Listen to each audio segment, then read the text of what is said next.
Welcome to my channel. Once upon a time, there was a wise and good king. He had only one son, a boy named Delibas. Prince Delibas was a clever young man, and the king loved him very much. One day, the king called the prince to him and said, "Listen, my son, you will be king after I have died. I want you to be a wise ruler, but you will only be wise if you are happy, and you will only be happy if you marry a good and clever woman. So I want you to travel around my kingdom, look for the best woman you can find, and marry her. Then I am sure you will become a good ruler of our kingdom." So Delibas left his father's house, and he began to travel around the kingdom. He went to every town and every village. He met the daughters of rich men, and the daughters of poor men, the daughters of nomads, and the daughters of hunters. Some of them were beautiful, but they were stupid. Some were wise, but they were ugly. He couldn't find the perfect girl. He spent many years traveling. He didn't look like a prince anymore. His clothes were old and torn. His shoes were broken. One day, the tired prince lay down to rest under a tree.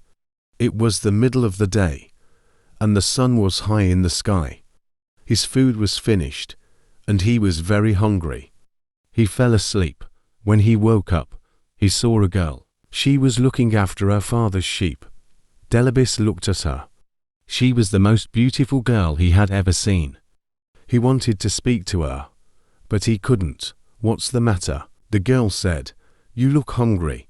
I have only a little bread with me here, and you can have it if you like." She took out some bread and gave it to Delibas. He ate it hungrily. "Thank you," he said. The girl started to walk away. Delibas wanted her to stay. "Have you seen my camel?" he said. "No," the girl said. "I haven't seen a camel, but a blind one has passed this way." "Really?" said the prince. "And this camel had no tail." "How do you know?" asked the prince. "And there is a wound on its right side," the girl said. The prince was very surprised. "You haven't seen this camel," he said, "but you have described it perfectly. How did you do it?" "Oh, it was easy," the girl said. "Look at this bush. A camel has been eating the leaves, but it has only eaten from one side of it. This probably means that it's blind in one eye. And do you see this camel dung? It's all together in one pile, but camels move their tails when they drop their dung. When a camel has a tail, the dung falls in different places." "But what about the wound on the camel's right side?" asked Delibas. "How did you know about that?" "Look here in the sand," said the girl. "A camel has been rolling here, but it has only rolled on its left side. This means that its right side must be wounded. I found the girl I'm looking for at last," the prince said to himself. "Please," he said to the girl, "tell me your name." "My name is Hariri," she said. "And what is your father's name?" "Nokusa. Where does your family live?" "Where can I find them?" "Down there," said Hariri, and she pointed to the village in the distance. "I'll come back very soon," the prince said, "and speak to your family. But first, I must go home. I must tell my father. I found the girl I want to marry." Delibas hurried back to his father's house. "Father," he said, "I found her. She's the wisest and most beautiful girl in your kingdom." His father smiled. "That's good, my son, but don't be in a hurry. Find out more about the girl, meet her family, talk to them." So Delibas began the journey back to Hariri's village. On the way, he met Nokusa, Hariri's father. "Let's walk together," he said to the old man. "Very well," Nokusa said. It was a long way to the village. The path was rough and stony, and the sun was hot. Nokusa and Delibas walked together, but they didn't speak. At last, Delibas said, "The journey is too long, and we are both tired. Let's make it easier. Why don't you carry me? Or if you like, I will carry you. Then the time will pass more quickly." Nokusa looked at Delibas, but he didn't say anything. "What a crazy idea," he thought. "What a stupid young man." They walked on, but they still didn't speak. After a while, they passed some young men. They were looking after a herd of 100 cows. "Old man," said the prince, Who do these cows belong to? They belong to my cousin, said Nokusa. He's a very rich man. Rich? The prince laughed. No, he must be poor. I'm sure he's a poor man. I'm sorry for him. Narusa shook his head. What a strange young man, he thought. He's sorry for a man who has 100 cows. A little later, they passed another herd of cattle. There were 10 cows and 1 bull. Whose cattle are these? Delibes asked. Oh, they belong to my neighbor, said Lacruza. He's only a poor man. Poor, said the prince. I don't think so. I think he's rich. Yes, he's certainly a rich man. This young man is crazy, Nokusa thought. They walked on and on over the hills until they came to a valley. There was a field of wheat in the valley. It was already yellow and ready for the harvest. Is this wheat free so that travelers can eat it? Asked Delibes. Free, said Lacruza. What do you mean free? Of course, it isn't free. It belongs to the farmer.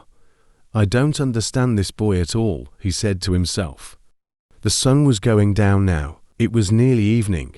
At last they could see the village in the distance. Some people were coming out of the village. They were carrying the body of a dead man. They were taking him to the cemetery. Who has died? Delibes asked Narusa. Who was this man? He was a good old man, Nikruza answered. I knew him well. And will his name be buried with him? Asked Delibes. Or will his name live on? How stupid, Nokusa thought. The poor man is dead. Of course, his name dies with him. It won't be used again. He said nothing. He walked on towards his house, and Delibes followed him. The prince and Lacruza came to Lacruza's hut. The old man turned round to Delibes. He wanted to say goodbye, but the prince had already followed him into his compound. Narusa was tired of Delibes. He wanted him to go away, but now the young man was his guest. He had to welcome him. So he went into his hut and brought out a mat. He put it on the ground and Delibes sat down on it. Hariri was inside the hut. She was cooking the evening meal. Listen, daughter, Nokusa said to her. We have a very strange guest. A crazy young man has followed me all day. He's come to the village with me, and now he's here in my compound.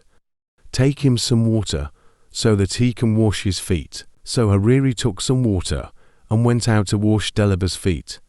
He was very happy when he saw her. She smiled at him, and his heart jumped. She was even more beautiful than before. Why don't you put your feet on the mat? She asked him. Look, they're on the dirty ground, but my feet are still dirty, Delibes answered. You haven't washed them yet. If I put them on the mat now, the mat will get dirty too. So Hariri washed his feet.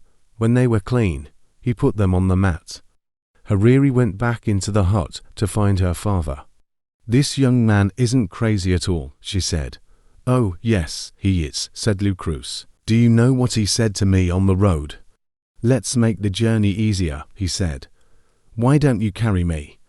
Or if you like, I'll carry you. Wasn't that stupid? How can I, an old man, carry a big young man like him? But father, Hariri said, you don't understand. He meant that the journey was long and boring. He wanted to make it interesting. When he said, why don't you carry me? He meant, why don't you tell me a story? And when he said, or if you like, I'll carry you, he meant, or if you like, I'll tell you a story. In that way, you could help each other along the road. Well, anyway, said Lacruza. That wasn't the only thing. We passed a big herd of 100 cows. Who do these cows belong to? He asked me.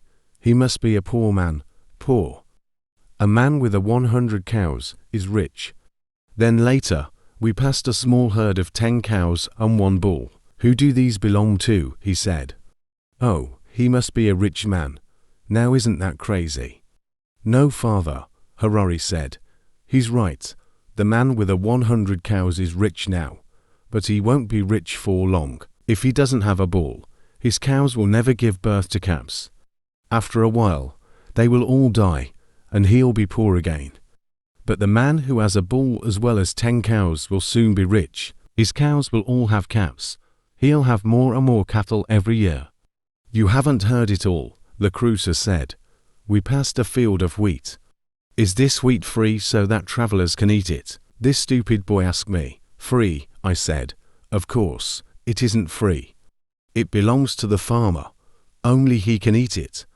"But father," said Hariri, "who is the farmer? Is he a generous man?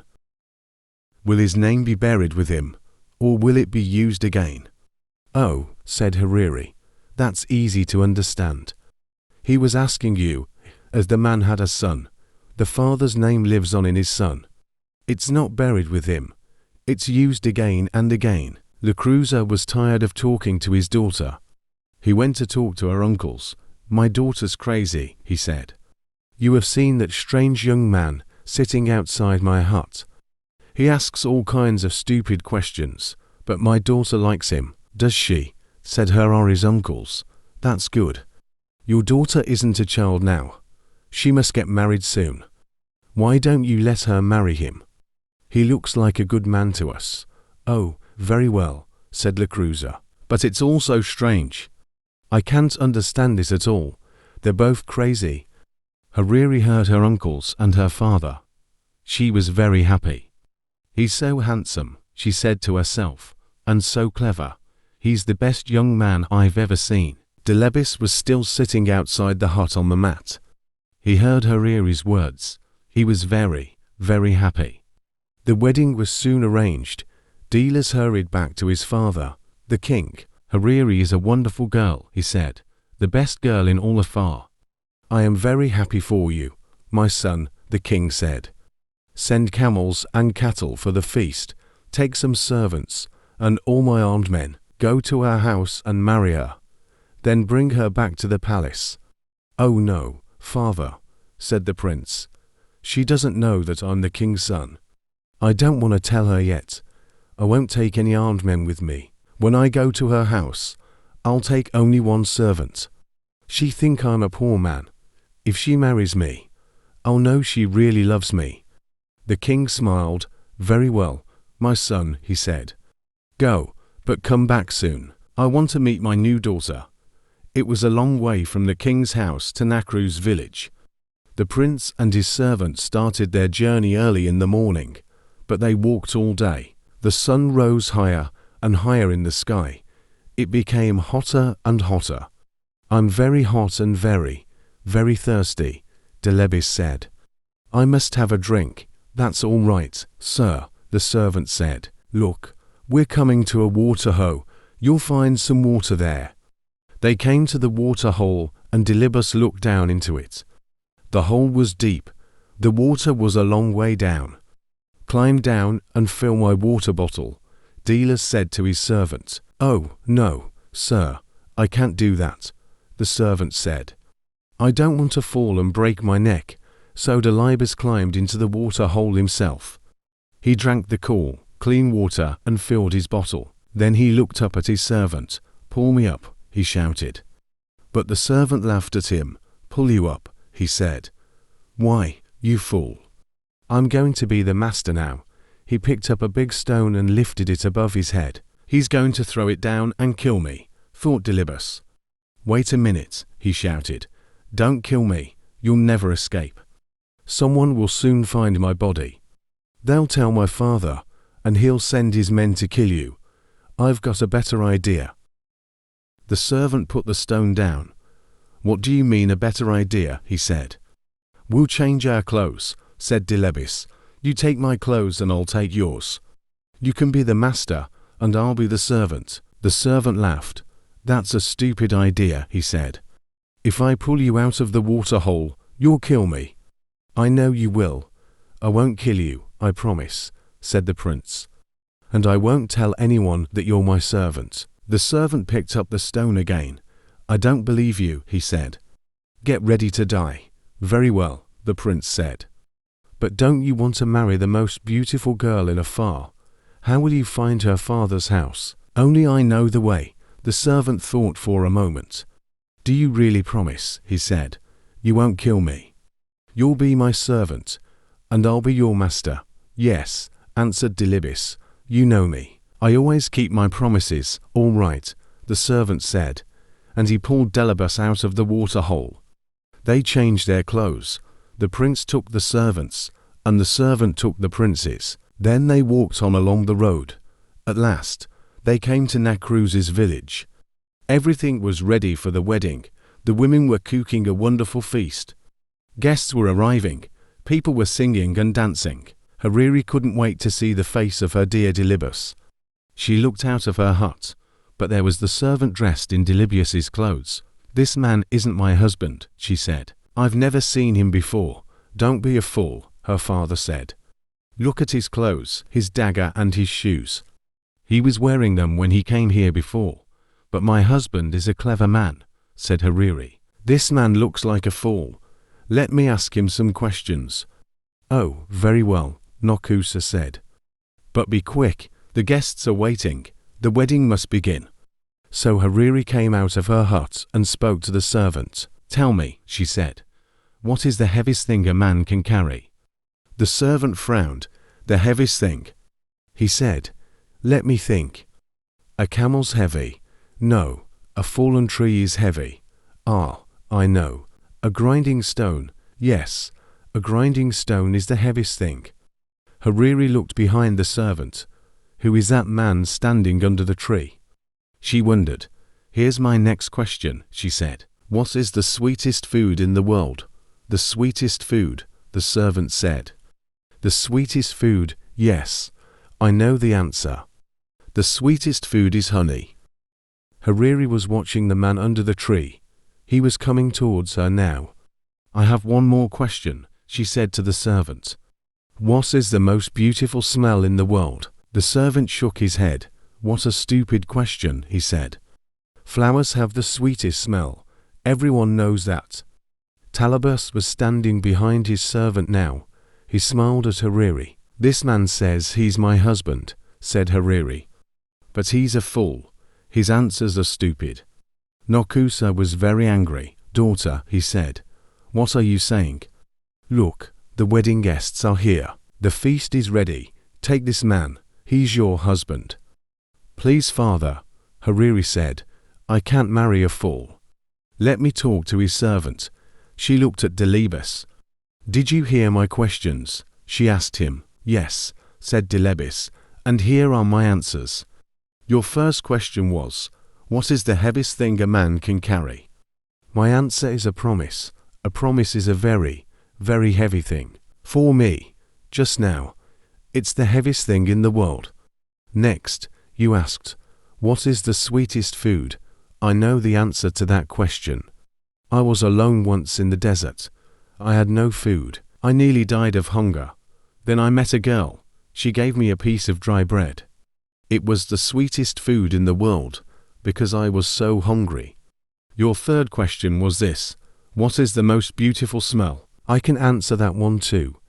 It is the smell of the skin on the neck of your baby son. I don't have a son yet, but one day, God willing, he will give me a wife.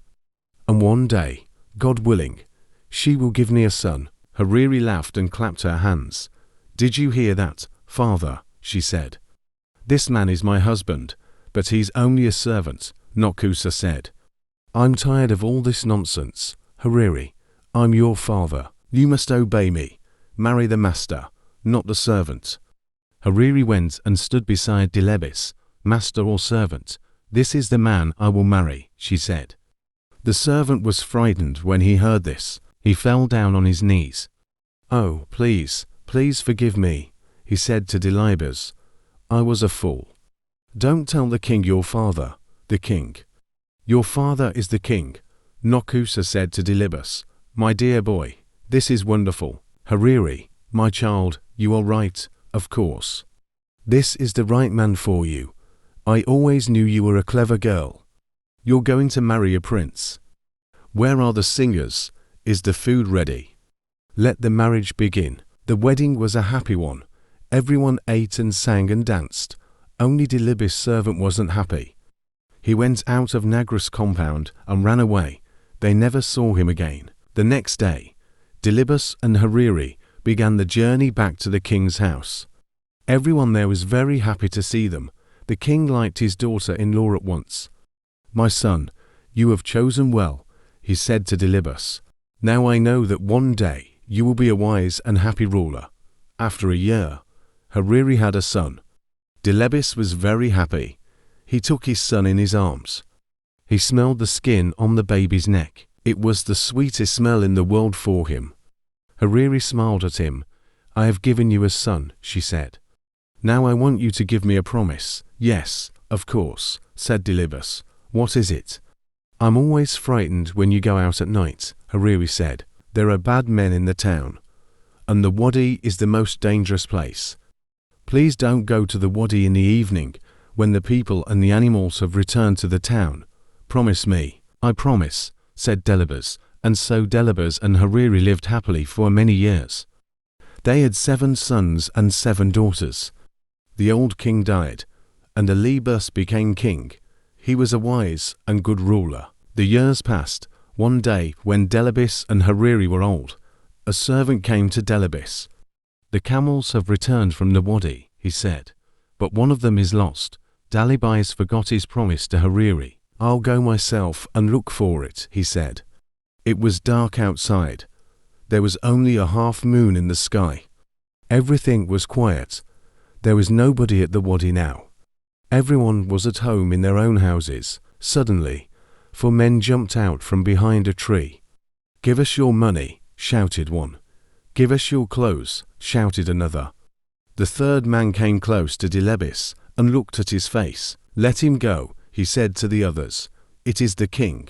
"What?" The 4th man said. "Yes, quick, let him go." But the first 2 robbers laughed. "Let him go," they said. "Are you crazy? He'll send his soldiers after us. They'll catch us and kill us." "No, we must kill him now." They began to argue with each other. "Kill him," the first 2 robbers said. "Let him go," said the others. The first 2 robbers were the strongest. "We must kill you," they said to the king. "We want to save our own lives." "Give me one last wish before I die," the king said. "Very well," said the robbers. "What is it?" "Go to my house," Delibas asked them. "Tell my wife that you saw me near the wadi. Say to her, there's a black cow in my herd of cattle. Its horns are too long. It will put out the eyes of the other cows. Take it out of the herd." "Is that all?" asked the 3rd robber. "No," answered the king. "Tell her this. There's a black mat on the roof of my house. Take it away. Put a white mat there in its place." "Is there anything else?" said the 4th robber. "Yes," Delibas answered. "I have 4 camels. Tell my wife to keep 2 of them, but tell her to let 2 of them go." "Have you finished now?" The first robber said. "Yes," said Delibas. "Then you must die," the first robber said. And so the robbers killed Delibas. They took his body and threw it under a tree. "Come on," the first 2 robbers said. "We must run away." "No," said the 3rd and 4th robbers. "We must take the king's message to his wife. We promised. Are you crazy?" The first robber said. "She knows that we killed him. Her sons will kill us." "But she doesn't know that he's dead," the 3rd robber said. "Nobody knows that he's dead." So the 4 robbers went to Delibas' house. They asked to see the queen. She was talking with her 7 sons. They were all carrying spears. The first robber walked boldly up to the queen. "I have a message for you," he said. "From your husband, the king." "Where did you meet him?" Hariri asked. "At the wadi," the robber answered. The queen put her hand over her mouth. Her eyes opened wide, and she looked at the robbers. Her sons moved towards her. "Is my husband well?" she asked. "He's fine," laughed the robber. "We left him under a tree. He'll be home soon." "And what was his message?" Hariri asked. The first robber told her the words of the king. When he finished, Hariri said to her sons, "Catch these men." "Why?" her eldest son asked. "They have only brought some messages from our father." The robbers were already running out of the compound. "Quick, quick, don't let them escape," shouted Hariri. Her 7 sons ran after the robbers and caught them. They brought them back to the queen. She was crying. "What's the matter, mother?" her eldest son asked. "Didn't you understand your father's message?" said Hariri. "Listen. This is what it means. Take the black cow out of the herd of cattle," he said. "It will put out the eyes of the other cows. This means that your father doesn't want the crows to eat his eyes. He wants us to bury his body." "You mean our father's dead?" her sons asked. "Yes," said Hariri. "This is his second message. Take away the black mat on the roof. Put a white one there. He's dead, and he wants me to put white clothes on for him." "It was these men who killed my father," shouted one of the sons, and all of them lifted their spears. "Wait," said Hariri. "There was one more message. Keep 2 of my camels," your father said, "but let 2 of them go." This means that 2 of these men killed him, but to try to save his life, the robbers fell down onto the ground. "You know everything," the first robber said. "You're right. It was my friend and I who killed the king." These 2 men tried to save him. "Kill the murderers," shouted the brothers, and they killed the first 2 robbers with their spears and daggers. Then the 3rd and 4th robbers took Hariri and her sons to the wadi. They found the body of Dalibais and brought him home. Hariri put on white clothes, and her sons buried their father. "He was a great king," all the people said. "Why?" "Because he was married to a good and clever woman